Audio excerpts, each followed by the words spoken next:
guddiga qabanqaabada doorashada madaxtinimo dowlad goboleedka koonfur galbeed Soomaaliya oo kulan yeeshay ayaa iska dhex doortay gudoomiye ku-xigeen iyo xogeyn.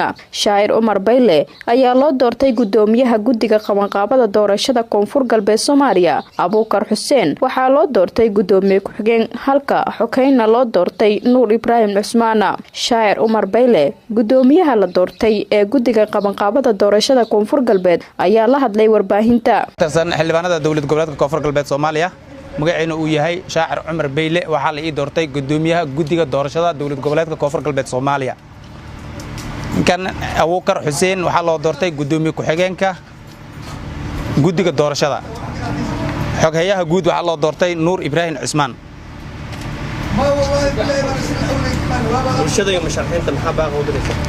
إن شاء الله تعالى نيد خيرها وشيغان doorashadan waqtigeeda ku dhacaysa hadii Ilaahay naftu nadiis insha Allah ta'ala si xalaal ah. Gudoomiyahan cusub ee guddiga qabanqaabada doorashada madaxtinimo koonfur galbeed Soomaaliya waxa horyaala howl adag oo u baahan guddiga inay wax ka qabtaan waxaana loo madalsan yahay in 28 bishan Baydhabo ay ka dhacdo doorasho madaxtinimo ee koonfur galbeed Soomaaliya. Shukri Ismaaciil Axmed, Ariel TV, Baydhabo.